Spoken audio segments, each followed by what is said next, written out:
have to commend Miguel and FAIS for organizing this at such a newsworthy time. Of course, everyone knows there was a summit in Brussels. It started Thursday and el jueves empezó una cumbre en Bruselas y acabó en la madrugada del viernes. Luego dijeron que habían acordado, se habían puesto de acuerdo en relación con un nuevo capítulo de cooperación, usar fondos para comprar bonos de España y de Italia y trabajar para una mayor integración del sistema bancario europeo. Y en cuanto apenas habían dicho eso, los líderes nacionales hicieron declaraciones en las cuales parecía que había más desacuerdo que acuerdo. O sea que lo primero que me gustaría que hicieran los ponentes sería darnos su opinión sobre lo que ocurrió exactamente, qué significa y si esto es un paso hacia adelante o si es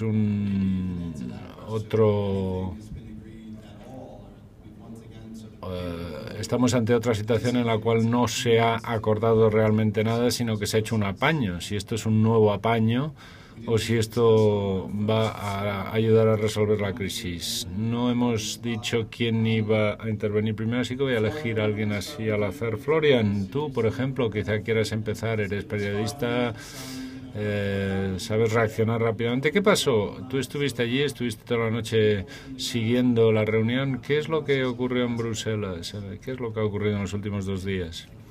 Bueno, muchas gracias, Brian. Lo primero, ¿qué podría haber ocurrido hasta cierto punto el viernes? Bueno, podría haber sido una cumbre decisiva, importantísima. Era muy ambiciosa la agenda. El presidente del Consejo Europeo estaba hablando hablando del futuro, decidir del futuro, de la integración europea, mayor integración europea, no solo de la zona euro, sino de la Unión Europea. Podría haber sido decisiva e importante la cumbre si los jefes de Estado hubieran dicho claramente lo que habían decidido, lo que iban a hacer y que lo tenían todo claro. Lo que ocurrió, sin embargo, fue que el Consejo Europeo dio muestras de meterse otra vez en una disputa sobre medidas a corto plazo que ya se decidieron hace unos meses y unas semanas. Y, bueno, planteó 3 puntos, 3 medidas que no son de gran utilidad. La primera, digámoslo así, la única que podría ser de utilidad para España tiene que ver con el ESM y la situación del crédito. Si tenemos en cuenta la implicación del sector privado, puede ser una cosa compleja. No sé si esa medida es realmente de utilidad. Eso fue fácil para Alemania concederlo, hacer esa concesión, porque como dijeron claramente después de la experiencia,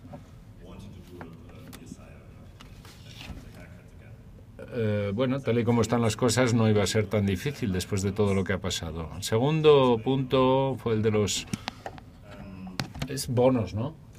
Bonds. Es el de los bonos para Italia y España y hubo que ceder por muchas partes y bueno, el canciller dijo vamos a seguir las reglas, lo que ya decidimos, pero en Alemania el canciller alemán dijo que que era muy peligroso para Alemania era volver a la Unión Europea 1.0, a Maastricht, y en lugar de la versión 2.0 de Europa. Y luego la recapitalización de los bancos, la tercera supuesta cosa sobre la que se pusieron de acuerdo. Pero eso tampoco va a ayudar a España a corto plazo, no es una medida a corto plazo porque tienen que decidir cuántos bancos, tienen que poner en marcha una supervisión común para los bancos en Europa, que no va a estar listo ese plan hasta finales de año, principios del que viene. Hay que preparar legislación, presentarla quizá a finales de año y luego decidir y luego contratar a 200 personas, están diciendo, el Banco Europeo para esta nueva unidad de supervisión que quieren crear. O sea que eso no sé si va a ayudar. el pacto de crecimiento, Italia y España querían bastante, al final pidieron más todavía.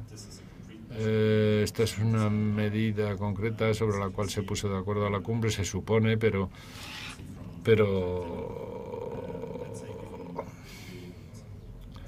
Italia y España, ni siquiera Italia y España consideran que sea de gran utilidad, porque bloquearon el pacto. Pero bueno, estaban más contentos con respecto a las otras cosas. Esa es mi opinión, no sé. Es lo que puedo decir de momento, más o menos lo que pasó, lo que podría haber pasado, lo que finalmente sí sucedió. Yo tengo cierta curiosidad por saber lo que va a pasar en la siguiente semana, porque al final la verdad es que no se ha decidido nada.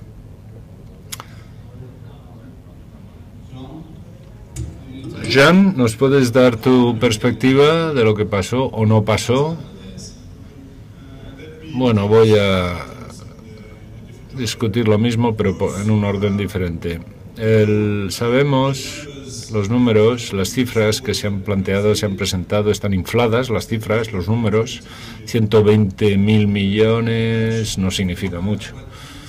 Lo que sí significa es que hay un nuevo énfasis sobre otros aspectos. Los líderes de alguna forma han dicho lo que... What's gross? ¿Gross? Bruto. ¿Pero bruto? Lo que han dicho más o menos lo que van a hacer, pero creo que es necesario recapitalizar la situación. What they're going to do on growth? What's he talking about? Growth. Ah, growth. Y bueno, creo que es bueno para España, pero menos para Italia. Es bueno para Italia, para España, porque en mi opinión elimina el riesgo de que las expectativas de mercado que había en relación con un coste mucho más alto de la crisis bancaria que lleve a excluir la deuda soberana de acceso a mercado, que es básicamente lo que está ocurriendo. Si decimos, bueno, podemos inyectar capital directamente, aunque no sea ahora, no tiene que ser ahora, aunque sea más tarde, elimina ese riesgo catastrófico de que España tenga que cargar con todo. Los mercados tienen en mente que el coste de la crisis bancaria en Irlanda fue el 40% del PIB. Aunque nadie se lo crea, se crea que va a ser lo mismo en España, pero nos da una idea de que estas cifras, bueno, dan una idea de que esto puede costar muchísimo. Así que ese riesgo catastrófico queda, digamos, que eliminado. La gran pregunta para mí es ¿hasta qué punto han decidido avanzar con la unión bancaria? El informe de Van Rompuy antes de la cumbre decía que claramente querían una unión bancaria, que significa supervisión común de todos los bancos, significa seguros comunes para todos los depósitos, autoridad común para la resolución de crisis, cierre de bancos, fusiones, etcétera, y significa una plataforma fiscal para todo ello. O sea, es ambiciosísimo. Significa cortar los vínculos entre bancos y políticos a nivel regional o nacional. O sea que para muchos países sería una revolución, incluida España. Significa montar un sistema que afronte las crisis importantes. Significa una unión fiscal realmente encubierta, una unión fiscal encubierta, porque básicamente significaría eso, y también la centralización alrededor del Banco Europeo. Lo que está claro es que la supervisión va a pasar a nivel europeo, que lo va a hacer el Banco Europeo.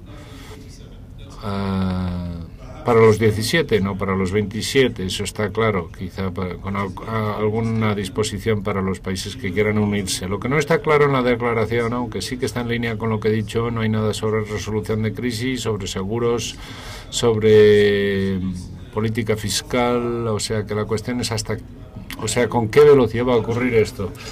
La lógica de lo que han decidido es que todo eso tiene que ocurrir, a mi modo de ver, pero vamos a ver, está por ver en los próximos días, cuando el Eurogrupo decida que se va a negociar la semana que viene, vamos a ver hasta qué punto es esto tan ambicioso. Si lo es, pues va a ser un cambio importantísimo. Pero tienen que darnos todos los detalles, que son complejísimos. Va a haber todo tipo de disputas. La negociación va a ser dura si se quiere conseguir algo para finales de año, principios del que viene, y que sea creíble. O si es una cosa que es una ilusión, un castillo en el aire. Muchas gracias, John. Fernando, danos tu perspectiva. Desde la perspectiva española, si quieres. ¿Qué ha pasado? ¿Qué significa? Muy bien, gracias. Yo voy a intentar no hacer una declaración demasiado española. Aquí el problema no es si España ganó o perdió. El viernes la batalla de España será el domingo contra Italia y será decisiva. No, estamos viendo a ver quién perdió, quién ganó, y estamos cometiendo un error si lo miramos, si lo vemos así. No es cuestión de quién ganó, quién perdió. Desde un punto de vista europeo, la primera cuestión, ¿qué podría haber ocurrido? Que ha planteado Florian. Bueno, creo que es justo decir que lo que podría haber ocurrido si el Consejo hubiera querido o hubiera salido así, hubiera sido el final del euro. Eso no ocurrió. O sea que eso fue un mensaje muy positivo. Los líderes europeos finalmente han entendido que las cosas no podían seguir como iban, que las deudas soberanas en el sur de Europa o en Europa, bueno, que iba a haber una situación de quiebra, que no había dinero ni en la Unión Europea ni a ningún nivel para hacer un rescate total de Italia y de España, y finalmente entendieron que esto es un problema común. En ese sentido tengo mucho optimismo sobre lo que pasó. La alternativa hubiera sido pues el fin del euro. Bueno, ¿qué pasó? Bueno, mucho más de lo que se esperaba. Los mercados reaccionaron muy positivamente el viernes porque las noticias antes de la cumbre eran que iba a ser otra vez una cumbre en la que no se iba a hacer realmente nada. O sea que fue un salto cuántico en mi opinión, en dos áreas. Primero, hay un mensaje claro de que los líderes, los europeos, o los líderes europeos quieren romper este círculo vicioso de riesgo continuo financiero. Entonces el mensaje que querían transmitir era, bueno, la recapitalización de los bancos en España, pero también cualquier otro problema bancario en la Unión Europea, pues que no necesariamente provocaría la quiebra de los sistemas, que había que terminar con ese círculo vicioso, y ese es el mensaje. La idea era, haremos lo que haga falta, aunque signifique acabar con, bueno, los estatus de los diferentes países tal y como los tienen ahora. Si hay que mutualizar o integrar el sistema o los sistemas bancarios, lo vamos a hacer, y han dicho que lo van a hacer. O sea que en ese sentido creo que uno de los riesgos importantes que realmente amenazaba a la Unión Europea era esta idea de que los países que no tengan, que no emitan, que no tienen banco central y que no emiten moneda, pues que se van a ir a la quiebra porque no pueden superar el problema de la deuda o sea, porque no pueden imprimir dinero, no pueden emitir moneda y no pueden superar la crisis. Eso finalmente yo creo que ha quedado aclarado. Se ha separado, es decir, no necesariamente significa a partir de ahora, bueno, dicho de otro modo, indica claramente que cualquier recapitalización financiera que sea necesaria en Europa no provocará necesariamente la quiebra de los estados. Y esto es crucial, no solo para España, sino Grecia, Irlanda, Italia posiblemente, y con el tiempo el caso de Francia, que no nos debe parecer que es ajeno al problema, o que sea ajena al problema. Y se ha avanzado hacia una unión bancaria que significa tres cosas. un mecanismo de seguro de depósitos común, un mecanismo de resolución de crisis para afrontar posibles quiebras de bancos y en algún momento un plan fiscal. Y yo no creo que la supervisión sea tan importante. Yo creo que la supervisión en sí misma es lo más fácil, es una cuestión muy técnica. Se va a seguir haciendo como hasta ahora. Son los criterios de supervisión los que tendrán que ser decididos a nivel europeo.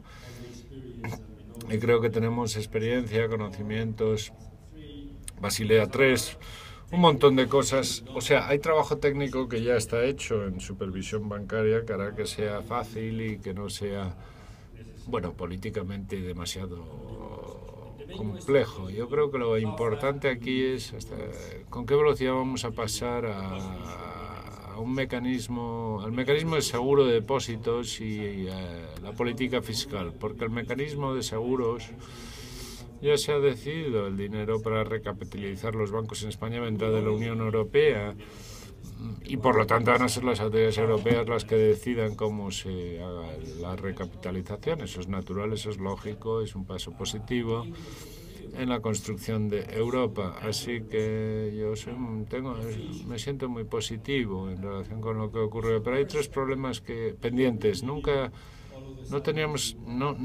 La Unión Europea no va a cambiar en una semana. El proceso de la toma de decisiones en Europa es muy prolongado y complejo, es un abordaje de consenso y lleva mucho tiempo. Pero yo creo que el consenso las cosas van en una dirección muy positiva, pero quedan tres cosas pendientes. Una es crucial para Alemania, Florian no lo ha mencionado, la secuencia, es decir, Merkel ya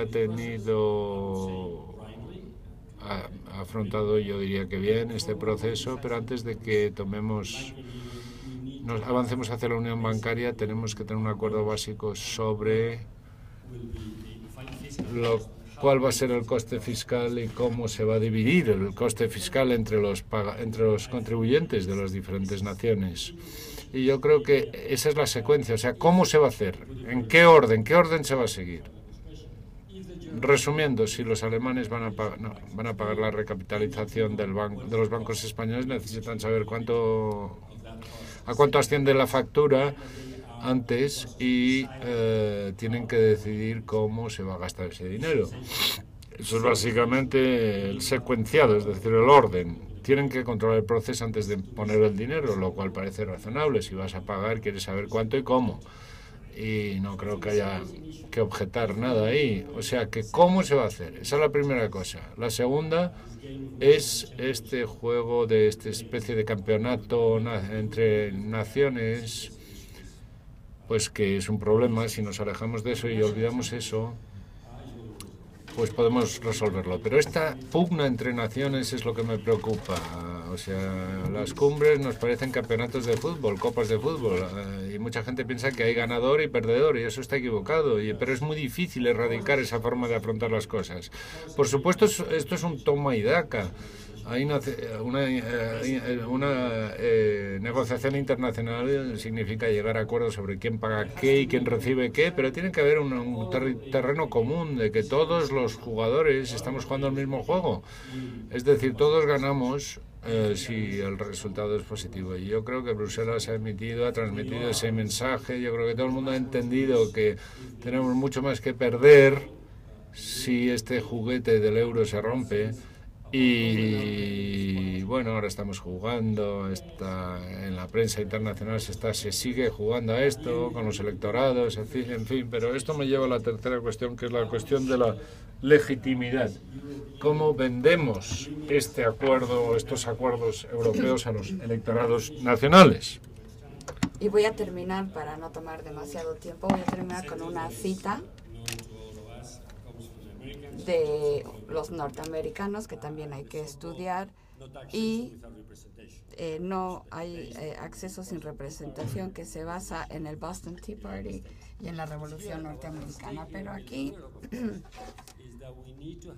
necesitamos tener un proceso políticamente legítimo por el cual algunos ciudadanos tienen que ser grabados tienen que pagar para beneficiar a ciudadanos de otro país. Y este es un bloque de construcción necesario en el futuro de Europa y en el futuro de la Unión Europea. Y esto me lleva a la necesidad, no hoy, pero en el medio plazo, tiene que haber un plan político para redactar las instituciones europeas, para redefinirlas. Y aquí hay un problema, porque hay dos tendencias, como veo yo. Tenemos aquellos que creen que la Unión Europea es una construcción internacional, o sea que los poderes tienen que estar en el Consejo Europeo, o sea, en los Estados miembros, en los gobiernos de los Estados. Y luego tenemos el enfoque supranacional, donde la legitimidad política se tiene que construir alrededor de la Comisión, de la autoridad supranacional. Esta cuestión, aunque no es el principal problema para todos, todavía no se ha puesto sobre la mesa.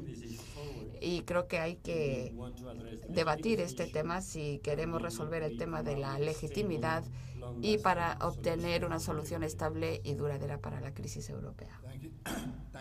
Gracias, Fernando. Me encanta que hayas terminado con ese comentario, porque creo que la cuestión de la representación y la fiscalización es el elefante en la cacharrería, ¿no?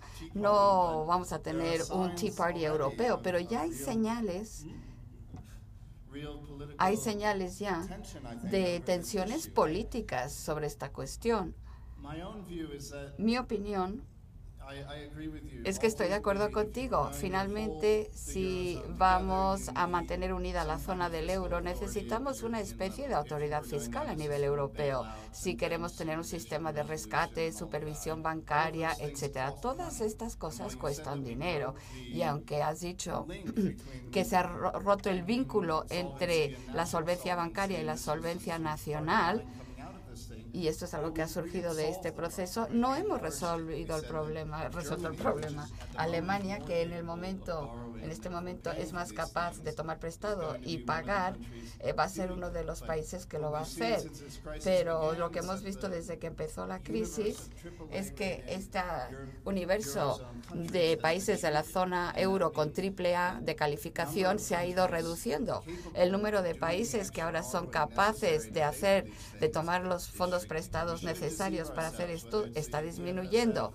Y ya sea el sistema monetario europeo o lo que sea, este dinero solo se está prestando porque hay un gobierno que puede fiscalizar y que puede tomar prestado. ¿Y por qué prestamos a los gobiernos? Porque tienen la capacidad de recabar impuestos y de tomar prestado. No tienen sus propios recursos. La Unión Europea no tiene sus propios recursos. Desde luego, no del tamaño necesario para hacer frente a estos problemas. Y no sé cómo los va a conseguir si no tiene un mayor nivel de responsabilidad democrática. Y claro, esto lleva su tiempo. Estoy de acuerdo contigo en que esto no es algo que se puede resolver en un fin de semana. Pero lo vamos a hacer a nivel europeo porque algunos países en este momento son más capaces de tomar prestado de otros. Y estamos esquivando la cuestión fundamental, que es que un sistema de rescates, de deuda soberana y de bancos va a requerir muchísimo dinero con el tiempo, billones, trillones.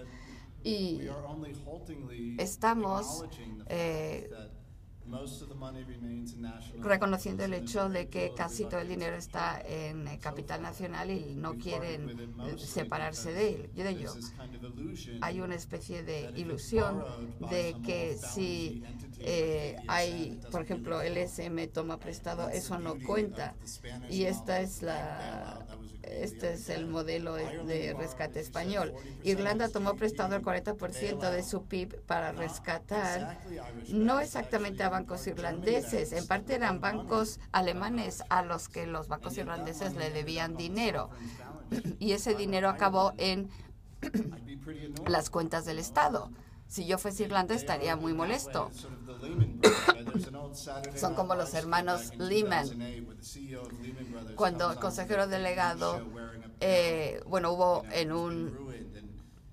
en un programa de televisión humorístico en Estados Unidos, el de Lehman Brothers, y llevaba un barril y decía, yo llevo el barril y a mí no me van a rescatar. Había muchas bromas al respecto. Y ahora hemos dicho, bueno, pues España no necesita hacer esto, y si yo fuese Irlanda, yo diría, pues yo también quiero el mismo trato. Pero Jean, cuéntanos, ¿estoy siendo demasiado pesimista diciendo que estamos disfrazando el problema, maquillando el problema con créditos fuera de balance, del balance de situación de estas agencias cuasi gubernamentales para rescatar a la deuda soberana y a los bancos? Me gustaría distinguir entre el problema heredado y los problemas para el sistema permanente. Fernando lo dijo muy bien. Hemos aprendido que una zona del euro donde todos los estados son responsables de sus bancos es muy frágil. Es muy frágil porque está sujeto a este doble bucle de contagio entre deuda soberana y deuda bancaria. Y si esto pasa, hay muy poco que se pueda hacer. No es el papel del Banco Central Europeo. El Banco Central Europeo no está ahí para apoyar a países en concreto. Se puede utilizar el BSM hasta cierto punto, pero ¿cuánto dinero va a costar esto? El riesgo es que si se está creando esta expectativa de que los bancos pueden contagiar la deuda soberana, es muy difícil tratar el problema. Si lo comparamos con Estados Unidos, no hay un estado concreto que sea responsable de rescatar. Es una responsabilidad federal, no estatal. Y si vamos a tener un mercado donde hay grandes bancos y bancos que tienen actividades transfronterizas, en algún momento no tiene sentido tener un Estado que sea responsable de los bancos de los demás. Si vemos la distribución del tamaño del sistema bancario por país, hay muchísima variación entre los países. Hay países que tienen grandes sistemas bancarios como Irlanda y países con muy pequeño sistema bancario porque la mayoría de los bancos que prestan servicios son extranjeros. Si van a ser responsables de sus propios bancos, van a decir, bueno, pues yo no quiero pagar el coste de rescatar bancos para que puedan seguir proporcionando servicios transfronterizos. Así que le van a decir a sus bancos, dejen de prestar a otros países, a gente en otros países. Y esto es lo que está pasando. Los supervisores, el alemán, por ejemplo, el supervisor alemán le está diciendo a los bancos alemanes, dejen de prestar de forma transfronteriza. Y incluyendo bancos que tienen su empresa matriz, su banco matriz en otro país, pues las autoridades alemanas no quieren que se liquide, que se canalice liquidez a ese banco que está en otro país y que es el banco matriz. Bueno, pues si destruimos el mercado de servicios financieros, si queremos que la liquidez esté atrapada dentro del país, si no queremos que el banco tenga actividades transfronterizas, entonces en algún momento nos tenemos que preguntar qué sentido tiene tener una sola moneda. Si tenemos una sola moneda, pero tenemos un sistema financiero fragmentado, ¿cuáles son las ventajas? ¿Por qué lo tenemos? Sabemos que hay muchos inconvenientes teniendo una sola moneda en cuanto a ajustes y otras cuestiones. Ahora, lo que trajo el euro fue la integración financiera. Esa era la gran ventaja. Y el capital ahora no está fluyendo del norte al sur de la zona del euro. Y los supervisores están pidiendo que no fluyan esos fondos. Y si no detenemos eso, vamos a tener un sistema totalmente fragmentado, vamos a tener bancos más pequeños a nivel nacional y no tendrá sentido tener una moneda única. Por eso esto es importante. Ahora, en cuanto a lo que decías tú, ¿va a haber transferencias sistemáticas? Pues si lo vemos a una distancia de la crisis actual, la crisis bancaria, de lo que Roelof llamaba la amenaza de la igualdad de oportunidades, o sea, ¿qué países tienen tantas crisis bancarias como los países ricos tienen las mismas crisis bancarias que los países pobres? Ha habido crisis bancarias en Suiza, en Estados Unidos, en Irlanda, hemos tenido crisis bancaria en Alemania también. No es algo que necesariamente quiera decir que el dinero siempre se va a transferir a los mismos países. Esa es la situación permanente. Evidentemente, el día en que tengamos que rescatar a bancos extranjeros con el dinero de tus contribuyentes, va a ser muy difícil políticamente que esto sea aceptado. Así que no queremos que la decisión la tome el Parlamento y, bueno, decirles, bueno, las reglas quieren decir que ustedes tienen que votar a favor de una transferencia de no sé cuántos millones a los bancos vecinos, porque, claro, los contribuyentes no quieren rescatar a sus propios bancos y ya financiar o rescatar a bancos extranjeros todavía menos. Entonces, cuando esto suceda, pues que tiene que estar todo muy claro. Y para terminar, todo esto sobre el régimen permanente. Ahora tenemos el problema heredado. Y es que no sabemos exactamente cuál es la cantidad de pérdidas que van a surgir. Lo que ha sido diseñado con el plan para España es una especie de acuerdo donde se comparte el riesgo, donde podemos tener parte del coste que lo va a pagar la deuda soberana. No tenemos que hacer una inyección directa de capital. Podemos decir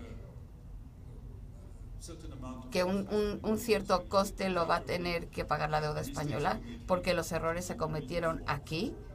Entonces, ¿por qué los socios tienen que pagar esos errores? Y los socios sí pueden pagar por el riesgo a que esto nos lleve a una insolvencia de España. Esto sería terrible para toda la zona del euro. Sería mucho peor que la situación causada por Grecia. Todo el mundo tiene un interés en cubrir ese riesgo.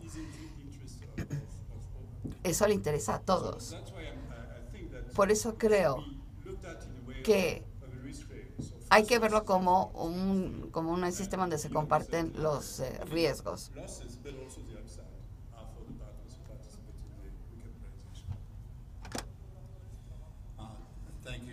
Gracias, Jean. Florian, Fernando nos ha dicho que no pensamos en ganadores y perdedores, sino que el país que perdió contra Italia hace un par de días, ¿crees que Alemania está posicionada o ha sido debilitada por estos acuerdos de la cumbre? ¿Crees que Merkel se enfrenta a algún riesgo en su país al seguir este camino? O sea, ¿cuál va a ser la reacción pública de los alemanes sobre estos acuerdos cuando se den cuenta de lo que significa para ellos?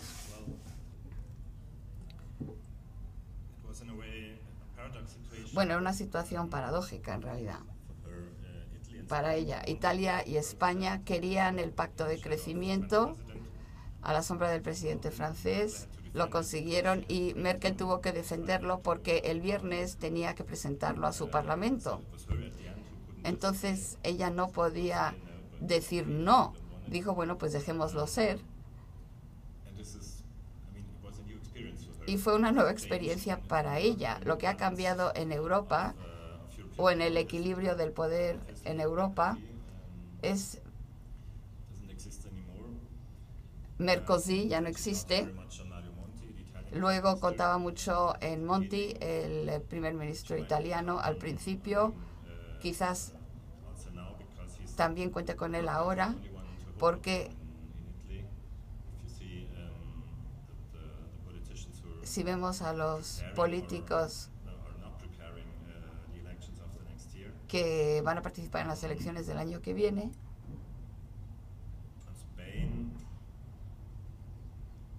él es el único con el que puede contar. Y luego en España no estaban demasiado seguros qué pensar acerca de España.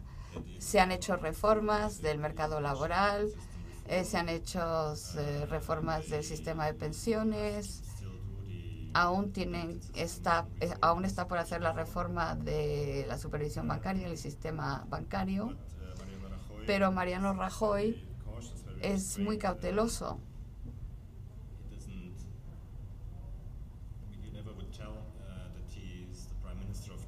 nadie diría que es el primer ministro de la cuarta potencia económica de Europa cuando lo vemos en las cumbres de Bruselas. Alemania y Francia juntos tenían doble el peso económico de Italia y España, según el PIB.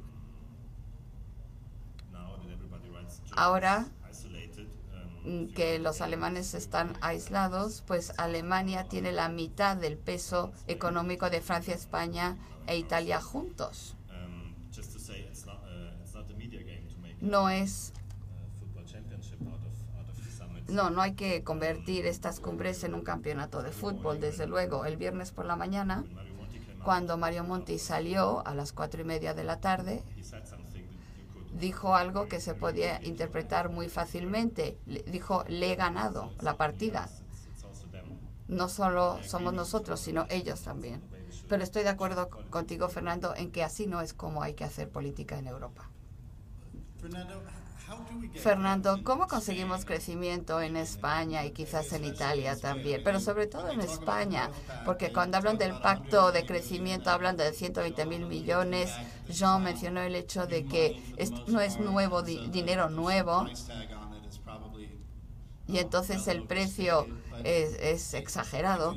Pero si vemos la situación del país, según las últimas cifras, si sigue la recaudación fiscal y el gasto igual, pues el déficit va a ser 8% este año. Y es una enorme cantidad. Esto es muchísimo estímulo, entre comillas, pero no estamos consiguiendo nada a cambio. El déficit en la zona del euro es 4% del PIB. Los gobiernos ya están gastando bastante más de lo que están recibiendo, lo llamen estímulo o no. ¿Podemos volver a la senda del crecimiento? Bueno, voy a ser muy provocador. Lo mejor que podemos hacer para el crecimiento es volver a 100 puntos básicos de diferencial. Y si tenemos que atajar el déficit fiscal con más decisión, pues sí, habrá que hacerlo en España y en Europa. Pero una cosa buena de lo que sucedió el último fin de semana de la cumbre es que estamos saliendo con un mix de política mucho mejor. El mix de política, tenemos una política monetaria que va a incluir recortes del Banco Central, pero también se va a dar liquidez a los países que lo necesitan, restableciendo el funcionamiento de los mercados financieros en Europa. Y como consecuencia natural de ello, necesitamos una política fiscal más restrictiva. No solamente animaría al gobierno español, también al italiano y al francés. Les diría que no solamente tenemos que continuar, sino fortalecer aún más el proceso de consolidación fiscal. Esa es la forma de crecer. Cualquier sueño de un plan Marshall o de nuevo dinero con diferenciales de 100 puntos básicos no nos va a dar crecimiento. En segundo lugar, no debemos de preocuparnos tanto de perder el estatus de triple A. A Estados Unidos le va a pasar muy pronto, van a perder su estatus triple A. Los mercados solo pueden tratar una cosa a la vez, no pueden andar y mascar chicle a la vez. Y entonces una vez que deciden por cualquier motivo que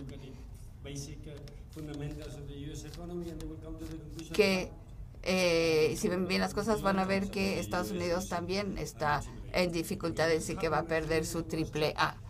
Porque el mundo ha cambiado y hay países que tienen un ratio deuda a PIB de 110% del PIB, y luego tenemos países en el mundo emergente donde el ratio deuda PIB es 30%.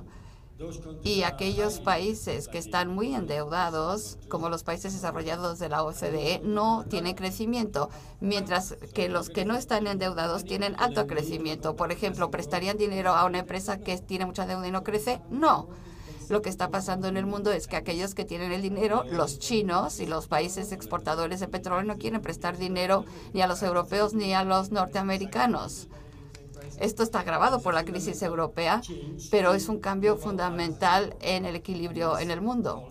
Y esto requiere más consolidación fiscal. Puesto que tengo el micrófono, voy a aprovechar y muy brevemente quisiera mencionar 3 cosas. Al final voy a hablar sobre el coste de la crisis bancaria española, porque creo que la hemos sobreestimado. Pero en primer lugar, lo que decía John, que creo que es fundamental, y es el funcionamiento del mercado interior.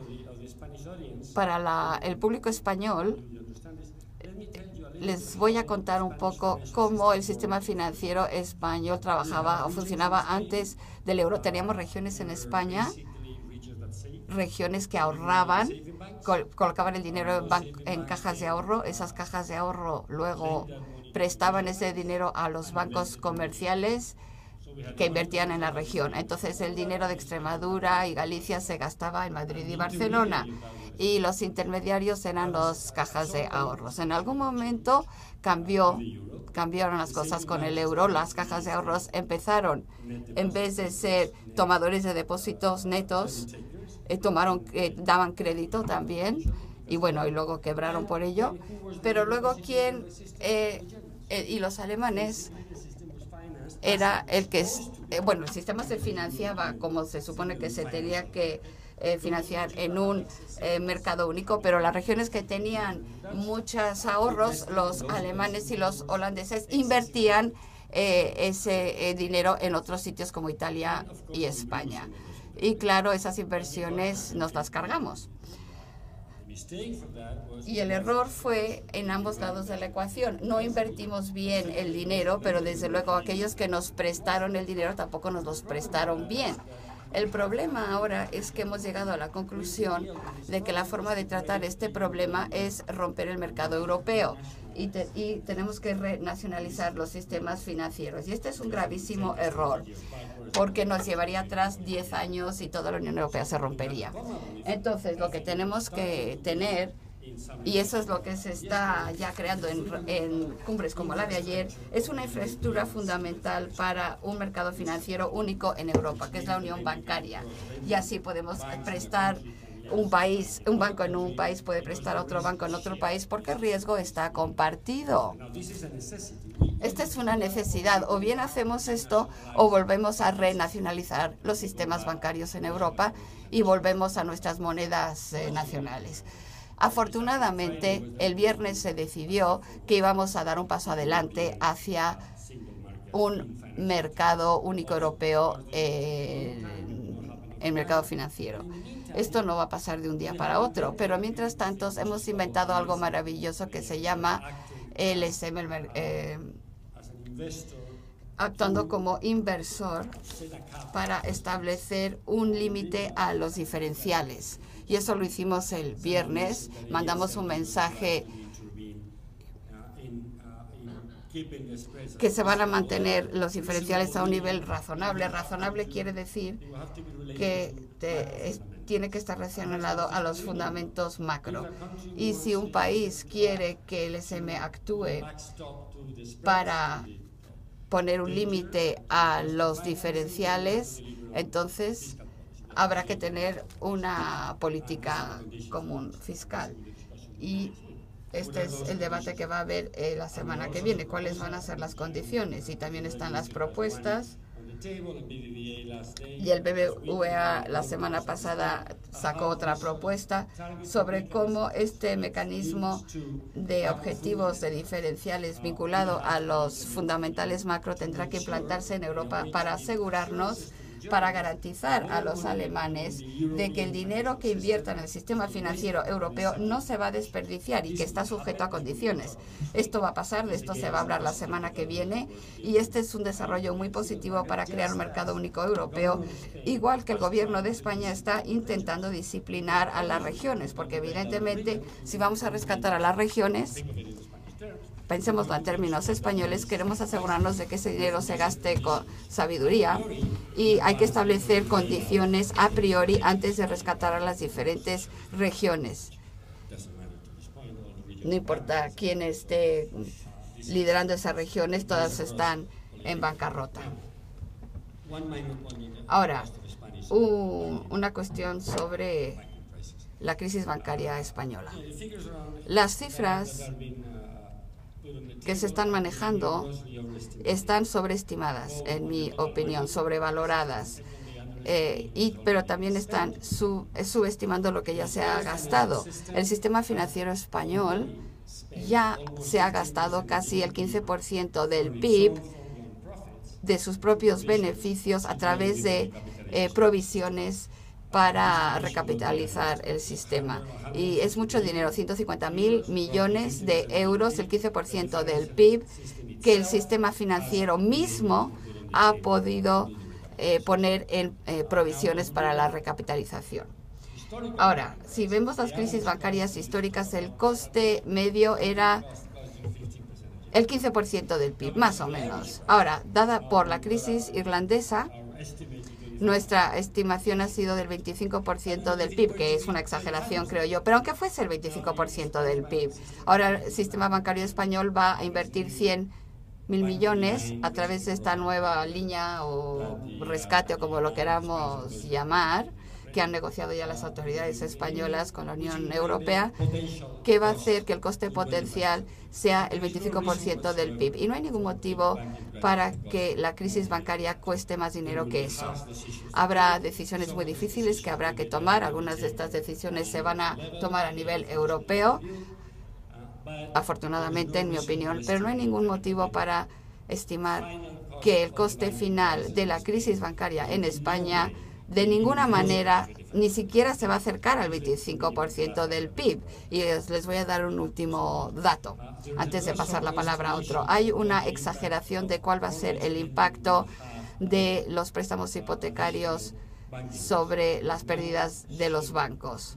Hay que darse cuenta que cuando hacemos una comparación de la morosidad de los créditos hipotecarios, se nos olvida algo importante, que los tipos de interés en la última crisis bancaria subieron al 22%. Y jamás van a pasar de 3 o 4% en los próximos años en Europa. Así que no hay ningún motivo por el cual no se puedan pagar las hipotecas, porque no va a subir tantísimo los intereses como han subido en otras crisis. De ninguna manera, a menos de que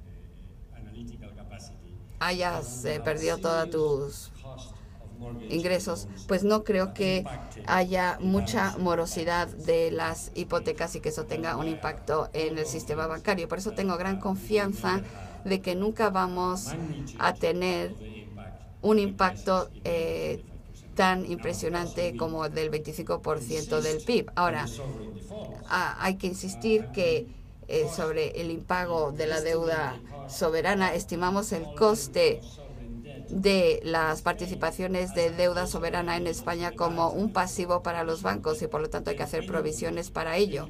Entonces cualquier país, cualquier sistema bancario está al borde del impago. Eso lo hacemos también para Italia, sería lo mismo. El sistema bancario también estaría en situación de impago.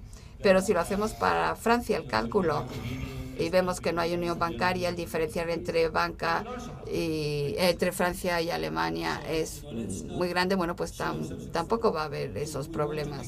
Si queremos asegurarnos de que no entren en situación de impago, bueno, pues que hagan las provisiones necesarias.